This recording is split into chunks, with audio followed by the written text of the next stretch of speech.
Hello students, आज का जो मेरा ये टॉपिक है वो है conservation of linear momentum and this is very important for both class 11th also and class 12th also. तो या तो ये पूछ सकता है कि state the law and hence prove it, है ना, या तो फिर आपको सिंपल पूछेगा कि कंजर्वेशन ऑफ लीनियर मोमेंटम क्या है। इस पर बेस्ड बहुत सारे न्यूमेरिकल हमें करने पड़ते हैं। तो लीनियर मोमेंटम में मोमेंटम का जो पूरा एक वीडियो है, मैंने बहुत क्लैरिटी से उसमें कोशिश की है आपको समझाने की, इसलिए इसे पढ़ने के पहले मोमेंटम का यूनिट वीडियो ज़रूर देख लें, तभी आपको टॉपिक क्लियर होगा, है ना। तो अब लॉ क्या कहता है, देखिए कंजर्व का मतलब क्या होता है। कंजर्वेशन का मतलब जैसे हम कहते हैं ना कंजर्वेशन ऑफ फ्यूल, तो वहां आपका मतलब होता है कि आपको अपने फ्यूल को सेव करके रखना है, बचा के रखना है, correct. That is what conservation. अब कंजर्वेशन ऑफ मोमेंटम का मतलब मोमेंटम बचा के रखने जैसा कुछ नहीं होता है, लेकिन हाँ मोमेंटम जो था हमारे पास उसकी वैल्यू कांस्टेंट रहे। यानी मान लीजिए कोई चीज टकराती है आपस में, तो कंजर्वेशन ऑफ मोमेंटम कहता है कि टकराने के पहले या टकराने के बाद, या कोई सिस्टम है, कोई सिस्टम कैसा होता है, जैसे बंदूक है, बंदूक में एक गोली है, तो gun with a bullet is a system. तो अगर हमने गन चलाई या गन नहीं चलाई, तो when we have fired from the gun, तो द सिस्टम हैज चेंज्ड ना।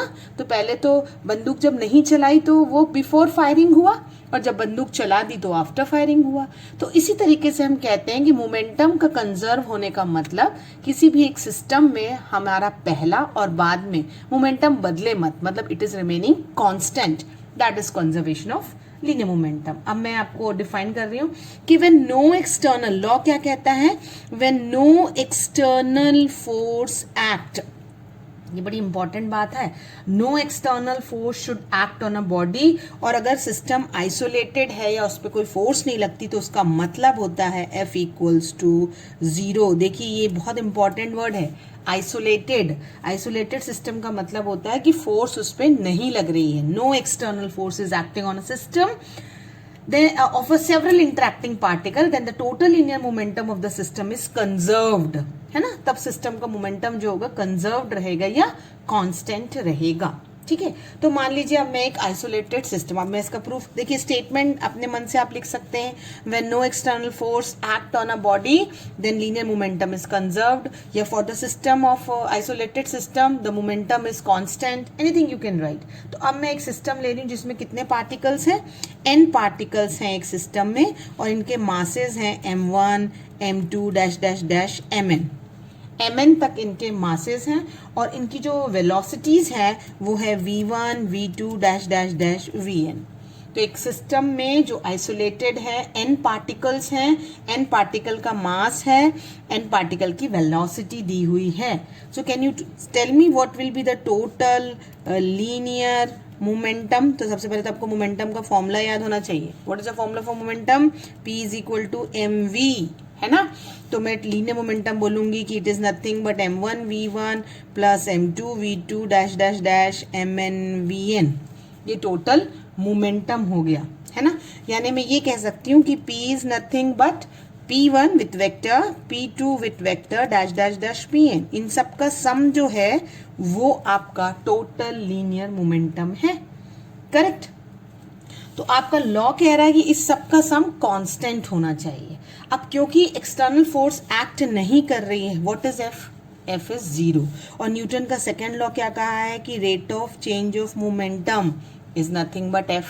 अगर f 0 है तो इसका मतलब rate of change of momentum भी क्या है, 0 है। देखो बेटा 11th में ये बात ध्यान रखनी है आपको, है ना। 12th के बच्चे तो यहाँ 9th के बच्चे तो ये कंसेप्ट नहीं भी बताएंगे, डायरेक्ट लिख देंगे तो हो जाएगा। लेकिन आपको ये पता होना चाहिए कि अगर किसी भी फिजिकल क्वांटिटी का rate of change with respect to time 0 होता है, इसका मतलब दैट क्वांटिटी इज कांस्टेंट। ये rate of change of with respect to time आप किसका निकाल रहे हैं, p का निकाल रहे हैं ना। तो 11th में हम इसे डिफरेंशियल फॉर्म कहते हैं, या डिफरेंशिएट या डेरिवेटिव कहते हैं। इसके लिए मैंने बार बार आपसे कहा है कि आप मैथमेटिकल टूल का वीडियो देखिए। तो किसी भी फिजिकल क्वांटिटी का डेरिवेटिव अगर 0 होता है तो वो फिजिकल क्वांटिटी कैसी होती है, कांस्टेंट होती है। इसी कारण से हम इस लॉ को फाइनली बता सकते हैं कि p1 plus p2 dash dash dash pn for isolated system is 0, है ना। तो ये कंजर्वेशन ऑफ का लॉ है जिसे आप बताते हैं कि for in any absence of the external force the linear momentum is conserved. अब इसे हम प्रूफ करेंगे, ठीक है, इसे प्रूफ करेंगे और यूज करेंगे न्यूटन का थर्ड लॉ। तो क्वेश्चन आएगा कि derive law of conservation of momentum using Newton's third law. देखिए मैंने अपने लास्ट वीडियो वाला जो टॉपिक है लॉ ऑफ इनर्शिया, उसमें ही आपको न्यूटन का थर्ड लॉ स्पेसिफाई किया है कि F A B is minus of F B A, मतलब फोर्स ए जो बी पर लगा रहा है वही बी ए पर लगाएगा, पर डायरेक्शन कैसा हो जाएगा, अपोजिट हो जाएगा। तो देखिए इसके लिए मैं कंसिडरेशन करती हूँ एक बॉडी है जिसका मास कितना है, m1 है, और इसकी इनिशियल वेलोसिटी u1 है। इस बॉडी को मैं a कह देती हूँ। दूसरी बॉडी है मास m2 की और उसकी वेलोसिटी u2 है। ये u1 u2 से आके टकराएगी कब, इसका टकराना तभी हो सकता है जब u1 की वेलोसिटी u2 से ज़्यादा हो। तो ये आपस में क्या हो गए, कोलाइड हो गए। अब जैसे ही दोनों में टकराए या कोलिजन हुआ, जैसे कैरम की गोटी आप स्टाइगर मारते हैं तो टकराती है ना, तो जैसे ही इन्होंने टकराया तो मास तो नहीं बदलेगा, मास तो एज इट इज रहेगा, बॉडी भी एज इट इज रहेगी, लेकिन हाँ दोनों की वेलोसिटी जो है वो चेंज हो जाएगी। तो ये आफ्टर कोलिजन बात हुई, है ना। अब देखिए जो मैंने बनाया ना डायग्रामेटिकली, 11th के बच्चे स्पेशली जब सीखते हैं ना नई चीज़ें, क्योंकि 9th में अगर बेसिक क्लियर नहीं है तो अदरवाइज 9 से ही आप लिखने की आदत डालिए मन से कि let us consider two body m1 m2 having velocity u1 u2, they will collide when u1 is greater than u2, and after collision their velocity will changes, यानी v1 and v2। मुझे स्टार्टिंग क्या करनी है, Newton के third law से करनी है, क्योंकि थर्ड लॉ को यूज करना है। तो ये मेरी सबसे पहली इक्वेशन होगी, we know that according to Newton's third law, ये बात हम जानते हैं न्यूटन के थर्ड लॉ से, तो यही मेरी स्टार्टिंग होगी। मैं दोनों तरफ टाइम इंटरवल का मल्टीप्लाई कर सकती हूँ। मैं एफ ए बी को क्या करूंगी, एक डेल्टी टाइम इंटरवल से मल्टीप्लाई कर रही हूँ, और एफ बी ए को भी जो है वो किससे मल्टीप्लाई करूंगी, डेल्टी से, क्योंकि टाइम इंटरवल मुझे दोनों तरफ मल्टीप्लाई करना पड़ेगा। अब फोर्स इंटू टाइम इंटरवल, ये बात हम जानते हैं, this is nothing but impulse.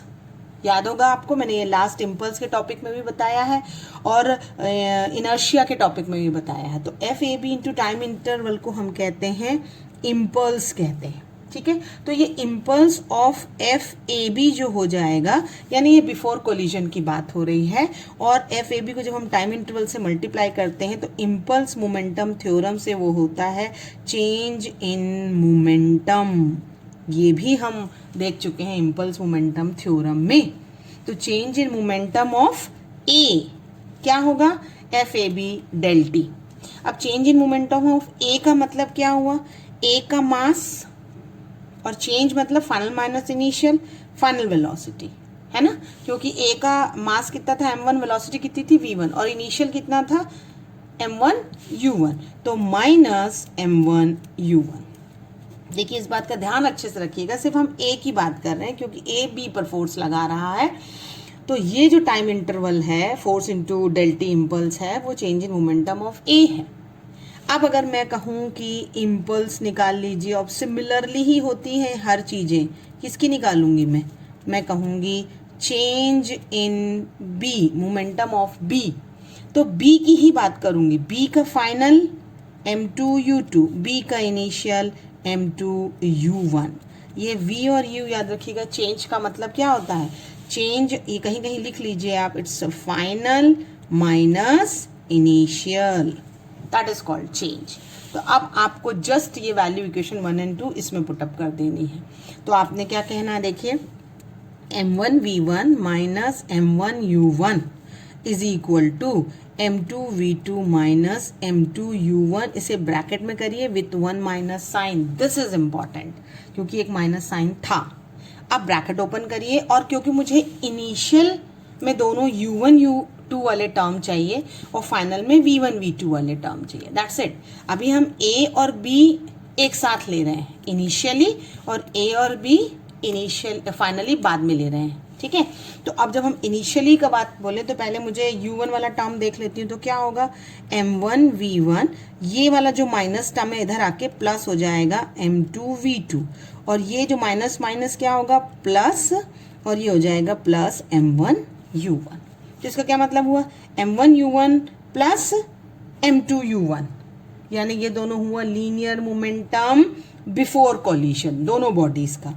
m1v1 plus m2v2 यानी this is the linear momentum of the body after collision. Velocity बदल गई दोनों की, यहाँ वेलोसिटी क्या थी, यहाँ पे u1 थी, सॉरी यहाँ u2 हो गई, है ना।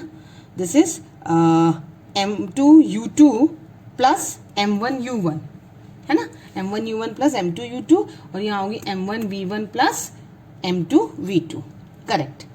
तो आपने ये कह दिया कि मोमेंटम जो है वो before collision is equal to momentum after collision. यहाँ पे मैंने सिर्फ क्या किया है, m1v1 माइनस m1u1 जो कहा था change in momentum of A final minus initial equal to change in momentum of the B का मास m2 था, वेलोसिटी v2 थी, माइनस m, अच्छा यहाँ u2 होगा, सॉरी फॉर दिस, ये हमारी वेलोसिटी जो थी वो u2 थी, तो m2v2 माइनस m2u2 होगा।